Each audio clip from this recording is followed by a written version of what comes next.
On today's show, who's the Dallas Mavericks' third best player? We'll tell you on today's Locked On Mavs. I'm Luka Doncic, and this is Locked On Mavericks podcast. If you don't believe, you shouldn't be here. You are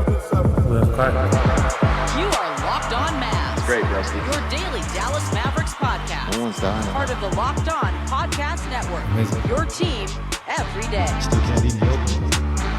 And welcome. You are locked on to the Dallas Mavericks. My name is Nick Angstadt, media member and NBA channel manager of the Locked On Podcast Network, your team every day. Thanks for being part of the show and making Locked On Mavs your first listen today, where the best way you can help us grow the show is to listen every day on any podcast platform, leave a 5-star review, take us with you all the time, 5 days a week. Like the video on YouTube and comment anything. Take us in your pocket. Just put us there.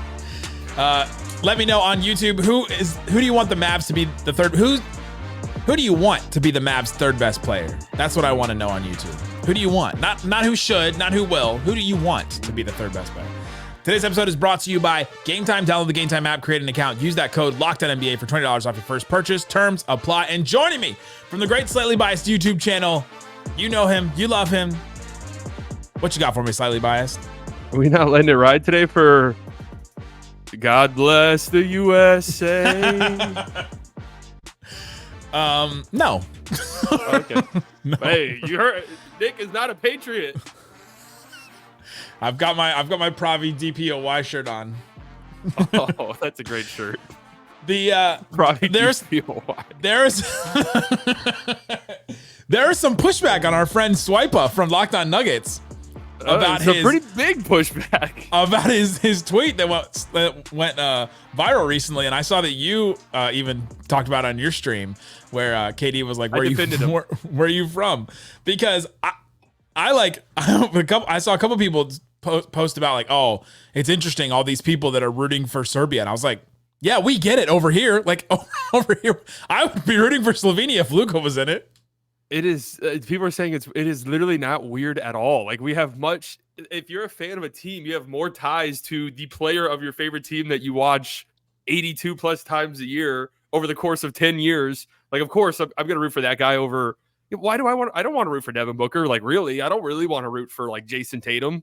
So if Luka was in this, of course, I'd have been rooting for Slovenia. It goes back to Jerry Seinfeld's great joke about sports and how eventually, in all of our lives, if you're a fan of a team, you're eventually just rooting for laundry. Because eventually all the players will leave, all that you loved, all the coaches will be fired, all the GMs will be fired, the ownership will change. Literally, at a certain point, you're all just rooting for laundry. And so, like with Team USA, yeah, it's like, no, I don't care about Team USA, the laundry of it, but I care about the players and Luka, and because he's on my team if you're a Mavs fan and like all that. So yeah, I'm with you, Swipa. We're with you over here on Locked On Mavs. We may not agree about a lot of things, but we agree about that for sure. I stand with Swipa on that one. One of the things that we probably won't agree with is who's the Mavs' third best player. That's what we'll talk about today. We'll make a case. We'll make a case for Klay Thompson, for PJ Washington, and maybe others, and maybe Najee Marshall, whoever else you want to bring up. We'll make a case for them. But I want to start making the case for Dereck Lively to be the third best player. And then in it, we'll decide who we think is actually the Mavs' third best player. Okay. For Dereck Lively to become the Mavs' third best player next season, maybe he is already, but for him to be the third best player, I think he has to be like in an all defensive conversation where we're looking at the all defensive teams at the end of the year and go, man, I think Dereck Lively can be in this because the Mavs are like a top 7 defense. They were 17th last year overall. Remember, they were the number 1 the last 2 months of the season or whatever. But if they're top 7, so that's the top 4th of the league, that'd be awesome. I think you have to close games, maybe improve his free throws. Maybe does he have to start looking at taking threes, but offensively he has to be just as effective as he was last year, maybe a little bit more volume. But to me, I think that's the start of him being the third best player. It's the all defensive conversation. Mavs defense is top 7, closing games, and then he probably has to play a little more games because he dealt with some injuries last year. It's interesting because you think about it, and it's like whenever you sent me this topic, I was thinking, who was the Mavericks' best player a season ago? The third best player.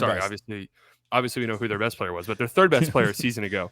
And it really just kind of was it just kind of depended on what point in the season you were looking at it. I don't know if by the end of the season they had a definitive, this guy was our third best player, because there was a stretch in December when it was Dante Exum. Yeah. And there was a stretch where it was Dereck Lively, and then there was a stretch where it was PJ Washington. There was a stretch where it was Tim Hardaway. Like, oh yeah, there definitely was in January-ish. Yes, when he was scoring 40 points. Yes, there was a stretch where it was Tim Hardaway. So because I was like, wasn't Dereck Lively the third best player last year? Like, because I think if you asked me, if I were just to say who it was a year ago, I think I would say Lively, because I think it was the third most important piece the Mavericks had because of everything that he provided. So I'm interested to get this when we get to Klay, because it's like, who do you want the third best player to be? Because what it would mean for the team. But for Lively, all defense, I guess it's possible. At least like the conversation, right? Like at least I get what you're saying. So like if people at the end of the year, if we're like, Dereck Lively, people should think about voting him for second team all defense or whatever. And especially since they allow every center now, like it's positionless. And so centers. There were 4 centers on all NBA, all defense last year. So like I think he has to just start to be in that conversation. What do you think about the whole closing games, the offensive side of his game? Because obviously for him to be the third best player, the defense would have to be the biggest conversation. But is there anything offensively besides what I mentioned that you start looking at to go, all right, for him to be the third best player, he has to do X, Y, Z? He's got to shoot better than 50% from the free throw line, because that's going to turn into a huge problem in late in games, especially if the Mavericks are good and teams know, hey, we saw hack of Dereck Lively at times throughout the season. And I think that'll be ramped up extra if he's like in closing lineups regularly, which I anticipate he will. In March, in 14 games, he shot 38% from the free throw line. Like it wasn't bad. Like 50% is terrible, but 38 is like extraordinarily bad. Yeah, that's like, that's Andre Drummond, that's Ben Simmons, like even worse, I would say, than those guys. I think he was a little bit better in the playoffs. I'm gonna look at real quick. No, 59%. So it wasn't great. Well, you mentioned the whole thing of the OKC series where they were hacking him. It was the deck of Dereck, and then he had that play where he was running away from Chet that we all remember, that like looked like a cartoon. And then Kyrie went up to him and was like, "Hey, take that as a compliment and step up to the line and hit your shots." And then what did he go, like 8 of 12 or 8 of 11 or something like that in one of the games? And that was a massive moment in the playoffs. So maybe that's something that clicks with him. But I agree with you. That's one of the things I wrote down, is for him to close games, he has to be better at the free throw line. Yeah. And I'm looking, he did have that 8 of 12 game. And then from that point forward, the rest of the playoffs, it was 60%. So maybe that was a bit of a boost of confidence that it was better than his season average. But yeah, I mean, it's going to be a thing. If the game's close and teams are struggling to stop the Mavericks because they can't stop Luka and they can't stop Kyrie and Klay's hitting threes, they will hack Dereck Lively. Like that will be a tactic that we see, and 50% is just not going to cut it. But I have faith in him. His shot looks fine. It's not like it's, it looks broken. The 3-point jump shot looks good. It was like this weird thing where it felt like over the course of the season, if you go back and watch early games of Dereck Lively last year, it felt like he put more arc on his free throws later in the season, and it looked much more uncomfortable. Like I don't know if that's maybe just a long-term play that they see. If we tweak this now, it might be ugly at first, but over the course of his career, it'll get better. But that's going to have to be something he's working on, and I'm sure he is. I think with some of these guys, like these centers or even like the Ben Simmons type, we're like, the only times you ever touch the ball are to just catch and dunk. And then all of a sudden, you're taking no jumpers throughout the game. And then all of a sudden they're like, hey, take a jumper where everyone is looking at you. Take this one jumper that's probably really meaningful and that you really like, oh, this is a big pressure moment because you only get so many of these, right? How many did he take a game last year? It wasn't a lot. 1.5, right? So one time a game, he's like going to the line. All right, this is big. And if you miss one of these 2 that you're going to take right now, then you're a 50% free throw shooter. So that's tough too, I think. The 3-point shot is something that's interesting. I think for him to become the third best player, he has to at least like start flirting with that, because he has to be able to space the floor, I think, a little. And it's not abnormal for 7-footers or big guys to just all of a sudden start taking threes. Like Brook Lopez one year went from 14 threes taken in one season to 387 in one season. Like he just literally, all right, the team allowed him to just start taking threes. Al Horford went from 36 taken one year, like 3-point attempts, to 256 in 1 year. Miles Turner, from his rookie year to his sophomore year, so this is like literally what Dereck Lively's about to do. His rookie year, he took 14 threes. And in his second year, he took 115. And I think that's what Dereck Lively could do, something like that, where it's like, all right, he took basically none and then goes to like 1 a game his second season. That's what I want to see. Can we flirt with 1 a game? Like just in a corner, we have one play designed a game where Dereck Lively you're going to shoot a three. Let's see if it goes in or not. And I'll give you another example of that because just last season, and this is a different story because this player shoots mid-range jump shots and stuff, which Dereck Lively doesn't do yet, at least. Bam Adebayo, first 54 games of the year last year, 0.3 threes a game, never shot him unless they were heaves. Last 20 games for him, he averaged over 1.5 threes per game and made 50% of them. So they just decided mid-season, Bam, you're shooting threes now. Like at least once a game, we want you shooting a three. So we'll see. Opposite Anthony Davis. Yeah, the opposite of Anthony Davis. I mean, we go back to that 3 in game 4 of the NBA Finals all the time, and it's just like, was that the start of something? Coming up, does Klay Thompson have to be worse than we expect for Dereck Lively to be the third best player on the Mavs? I want to answer that coming up. If you don't believe, you shouldn't be here. Today's episode is brought to you by eBay Motors. You know it. Say it with me. Passion, drive, patience. The formula for winning championships is also what keeps your ride or die alive. eBay Motors is everything you need to maintain your vehicle. Level it up to peak performance with superchargers, roof racks, exhaust kits, LED headlights, and more. Whether you're into speed, power, or style, eBay Motors has you covered. With over 122 million parts for your number one ride or die, you'll always find exactly what you need. And with all those parts, they've got the eBay Guaranteed Fit, so you know that part is guaranteed to fit your ride every time or your money back. Because with eBay Motors, you're burning rubber and not cash. Bring home huge wins with your car, truck, SUV, Suburban, van, the new Volkswagen van, whatever you got with all the compartments that you can go and take on a road trip. Keep your ride or die alive at ebaymotors.com. Eligible items only, exclusions apply. eBay Guaranteed Fit only available to U.S. customers. That's it. It's me versus the machines. The Matrix is taking over. That's it. They want us to be perfect.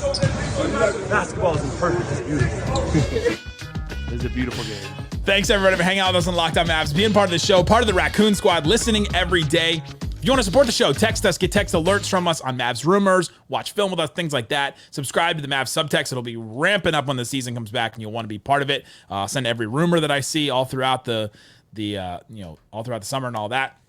Text the number in the description or click on the link in the description to subscribe to the subtext. Also, go check out Locked On NBA and make that your second listen today. I'm there on Thursdays. Go check out Locked On NBA. On Mondays, Jackson Gatlin has 3 different hosts that he brings in and does an interview. It's one of our best episodes of the week because you get to hear the local expert on each of those teams. So go check out Locked On NBA. All right, Slightly, we're making the case for the third best player on the team. So to me, I think it probably will be Dereck Lively. And we made the case for how he can get there. But Klay Thompson probably should be the third best player, just considering who he's been as a player and who he is. And one of my questions that I got to when I started to write down notes about Dereck Lively for this episode was, does Klay have to be worse than we expect for Dereck Lively to be the third best player? Like, where do we expect these guys to be? Because Klay has been a championship overqualified role player, has averaged 20 points a game every single season except for the last one that he had a down year.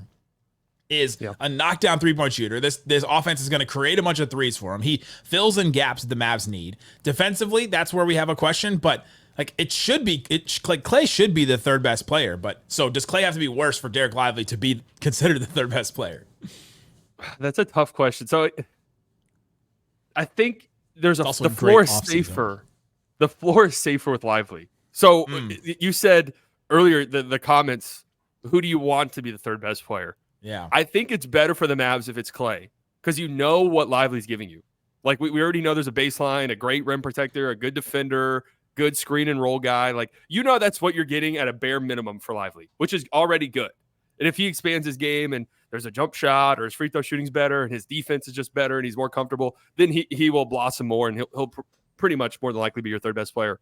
But if Klay is getting 8 to 10 really good looks from 3 a game and is shooting 40+% and is flirting with 20+ points, the Mavericks are really, really good. Like they're a very, very good basketball team that is scoring 120 points a game and hopefully playing some good defense with Dereck Lively anchoring it. So as a fan, I'm hopeful that Klay is the third best player because I think that means you're getting a really good Klay. You're generating a ton of looks because you go watch. I tweeted out Klay Thompson threes. They're not sitting in the corner catch and shoot threes. I mean, he'll do that.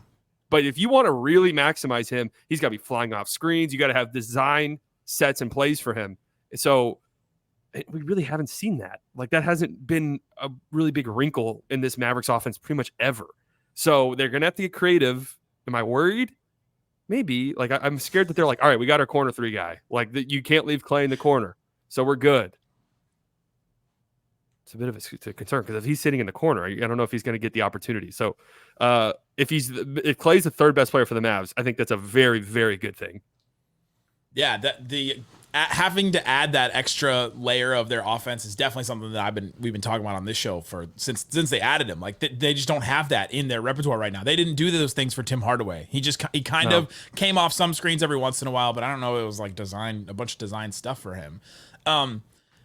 Is Klay going to be the 3rd best offensive player no matter how good his defense is? I think that's another part of this whole equation of him being the 3rd best player. I think he's just going to be the 3rd best offensive player. Like, I would hope so. How he plays. I mean, probably by a pretty wide margin, because after that, it's PJ or one of the guards, Dante, Hardy.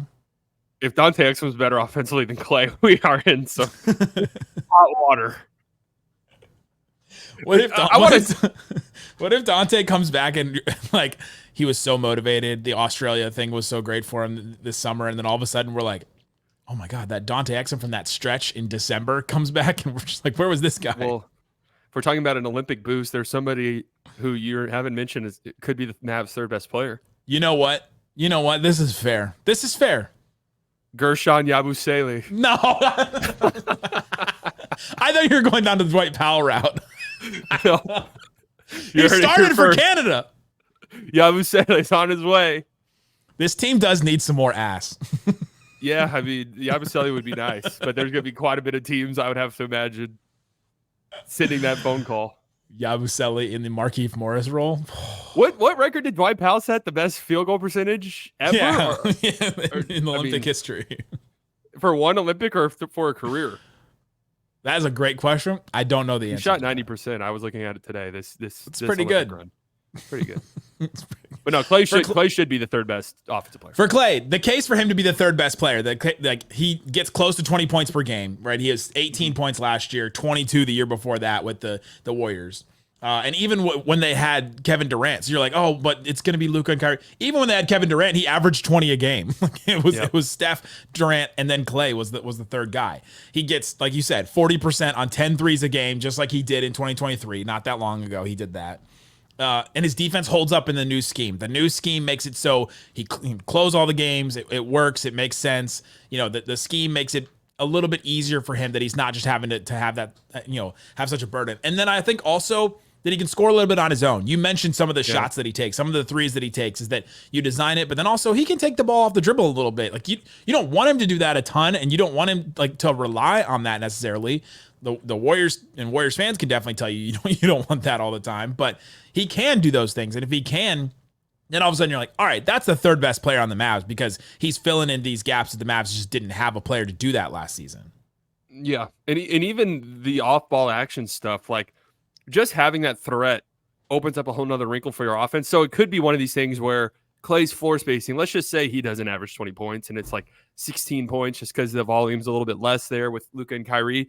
But then you dive into it and it's like, oh, Klay just being on this, are them running like a weak side off ball action here, opened up this whole side of the floor because so much attention is being paid. Like I could see it being one of those things where just the spacing Klay provides ends up being such an important deal for this Mavericks team. Because I don't think people like the amount of off ball screen possessions Klay has eclipses every single NBA team last year per game. Besides, I think the Utah Jazz were the only other team who ran as many off ball screen possessions as a team as Klay Thompson did himself. So it's a really big part of his game, and it's why he was as successful as he was, because he was in that Golden State system.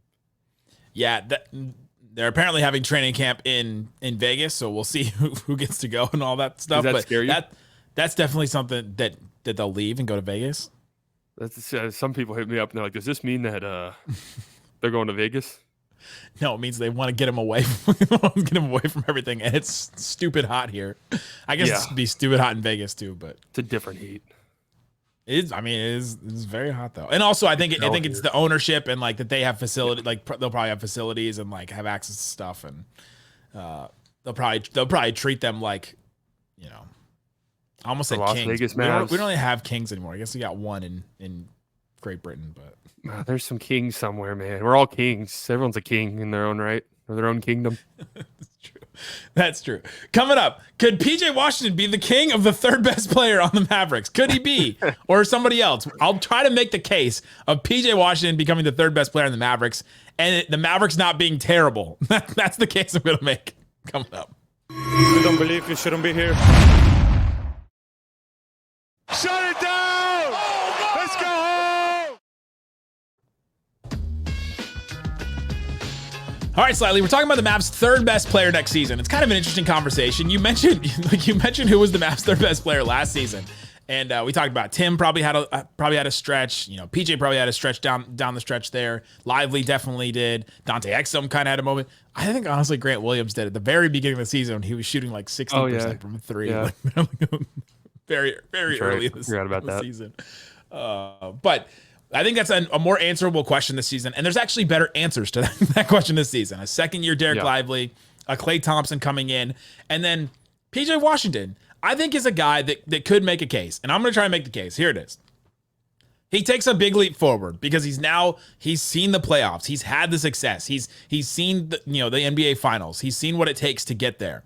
I think being part of a team that, the games matter, that's like, you cannot put a price on that and what that means for a player in their career, their motivation, their personal motivation, the way that they will take care. He's been hanging around Kyrie and Luka and seeing what star players do to take steps forward. He's also going to be able to have a ton of attention. Luka and Kyrie are going to have a ton of attention on them, and he's going to be able to take advantage of that. If he shoots close to 40% from three, the Mavs have been adjusting his shot this offseason.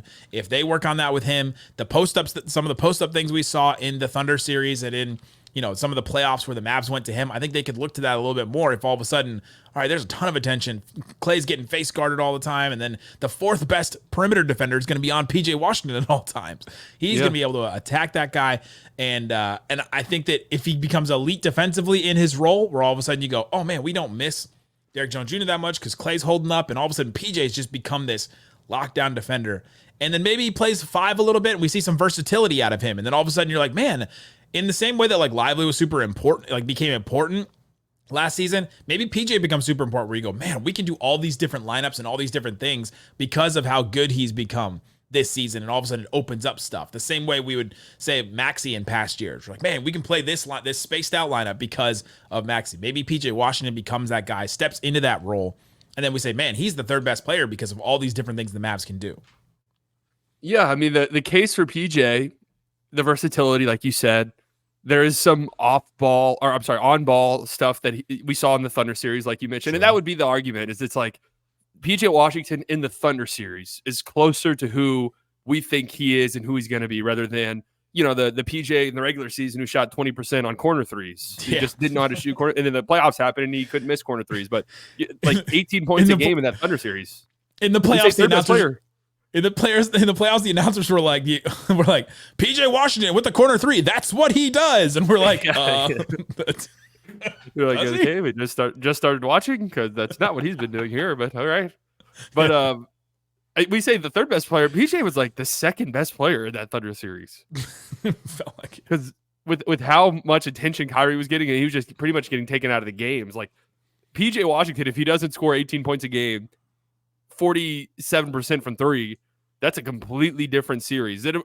Like you mentioned, like they put Shea on him because they thought it was like a sort of let's hide Shea a little bit thing, and he put him in the post every single time and backed them down and put him under the basket. So, that would be the argument. He's 26 years old, or he'll be turning 26 years old when the season starts, and that's kind of when you start to see guys reach that peak of their careers, and maybe that Thunder series is closer to who PJ Washington will be. And if that's the case, then yeah, that's with his versatility and what he does defensively. If it's around 16, 17 points a game on good three-point shooting, that's the third best player. Isn't it great that there are three answers to this question? Like, three good answers though. Because last year there was like three answers, and it was like, it could be Grant, it could be. Oh no, I'm saying this in a very positive way, that there are three answers. Like, it is a good thing because I had Cato on for talking about the fan survey that he did at The Athletic, and one of the questions was who are the players that you can say that will confidently play 20 plus effective minutes in a finals game. And there are a bunch of answers for this season. The question last year, after last season, was who are players that can play 25 minutes in a playoff game, like 25 effective minutes in a playoff game. The number one answer outside of Luka and Kyrie was Grant Williams at 94%. Wow. 94% of people thought he could play 25 minutes in a playoff game. The second answer to that, 75% Josh Green. Oh, wow. 65%, the next highest one was Maxi Kleba. 51%, the next highest was Tim Hardaway Jr. Like that was the four non-Luka Kyrie players go like at the end of the season before last. And you're like, ooh, it's changed so much. And that was going into this past season. Yeah. Yeah. And they made the NBA. I mean, that's just a testament to Nico Harrison. We've sang his praises on here, but you hear something like that, and it's like you look at this roster now, and it's just, geez, Josh Green, huh? that was the player that Mavs fans had the fourth most confidence that he could play 25 minutes in a playoff game after Luka, Kyrie, and Grant Williams. Jeez, I'm trying to think if he had a good World Cup last year, and it's just escaping my mind. Well, I think we were expecting him to step into the Reggie Bullock void that was left, right? Like, okay, here's his time. He's going to step up. You know, he's a year older, all that. So it's this, that's how young players are. Fill.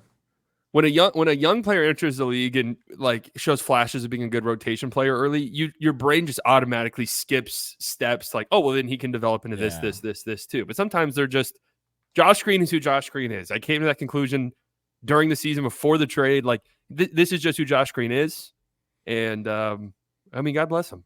DNPs in the Olympics. God bless him all the way over in Charlotte.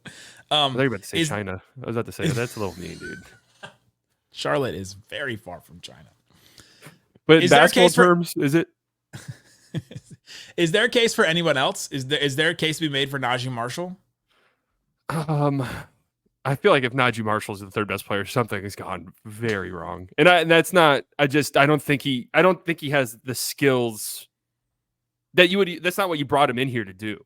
You know, you brought in Klay to be that guy. You drafted Lively with the hopes that maybe he could be that guy.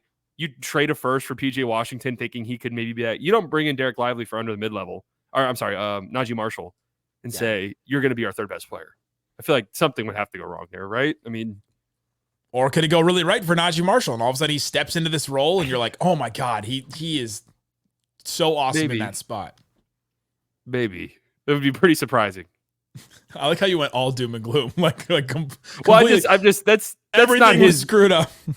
I'm thinking like the third best player for the Mavs will probably get 15 or more points a game, unless it's Lively, who just is otherworldly defensively. Yeah. If it's Klay or PJ, they're getting 15 plus points a game. I just don't think that's in Najee Marshall's bag. But that's not what you brought him in here to do, though. No. Unless he's like so good defensively that they put him in the starting five and he's like an all NBA level perimeter defender guy who just takes other teams' best players out entirely. Which is there a case that Spencer Dinwiddie goes back to who he was? I mean, in 2023, he was averaging 18 points a game for the Mavs. No. There's no shot. No. I can't believe how much pushback I got for saying that Spencer Dinwiddie's going to have to prove that he should be playing over Exum. How is that like? That's where I don't even want to sound mean for Spencer Dinwiddie. I'm very happy he's back. I was on here saying they should bring back Spencer Dinwiddie. It's be one of the first people they call because it makes so much sense. But it'll be in like I can't imagine it's anywhere near the role that he had. And it won't be because Kyrie's here. Now Klay's here. Slightly. Sixth man of the year. Have you seen him working out? Have you seen him shirtless working out with the fro and everything? He looks good. Listen, the thing that he's been missing is Juice Land. That's right. He needs to get juiced and come back. I don't know if it's anywhere else. I'm sure they have juice. I'm sure they have juice other places. You know what they say? Dallas is infamously a better smoothie destination than Los Angeles. Whoa. You've never heard that?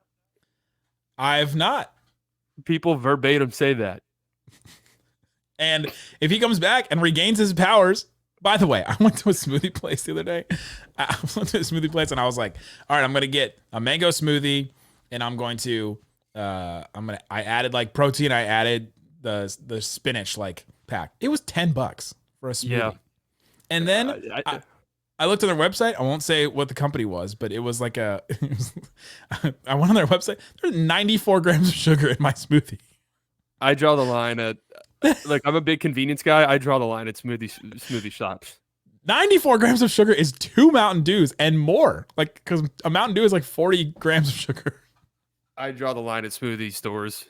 I feel dirty getting salads at convenience From Salad and Go? places. Shout out to Salad and Go. I'm still waiting. They promised me something. I'm still waiting for the return. I was the only person they were following on Twitter for a tiny bit, believe it or not. But you were like that girl that does bad designs on TikTok, and Microsoft was only following her. Oh, for the jersey redesigns? Yeah.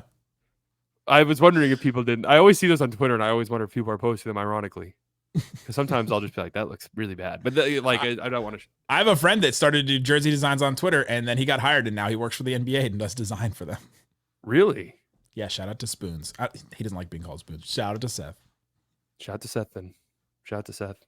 Where was I going? Anybody else? Comment? Could Hardy take like a massive leap forward, and all of a sudden we go, oh my God, Hardy is. No. There's these guys that we're reaching now. If they're the third best player, I'm telling you, something has not gone right. Like, well, okay. Did you see Gafford working out the other day, blocking Chet, dunking on the other end? Gafford, we know who he's going to be.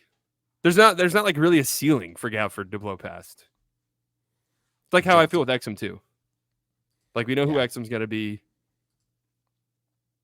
I guess Exum has more room than like what would Gafford do to be the third best player? He would have to become like elite, like close to elite defensively, and like 3 blocks a game, monster rebound, monster rebound guy, blocking a bunch of shots, and all of a sudden. But now you're asking things of guys that you didn't bring them in here to do. Correct. Which, hey, this is why we didn't start with these guys. Yeah. I guess the closest out of it. It finally clicks.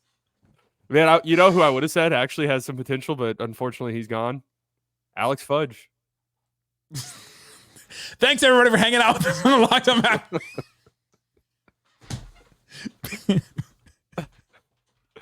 I ended at Fudge. I ended at Fudge. I ended at Fudge. Thanks for hanging out with us on Locked On Mavs. We'll be back tomorrow. Reggie will be back for his last show since he is moving to a disgusting city in Houston. So come hang out with us, and then slightly again on Wednesday. Guys, thanks for listening to Locked On Mavs. Peace out. Boom.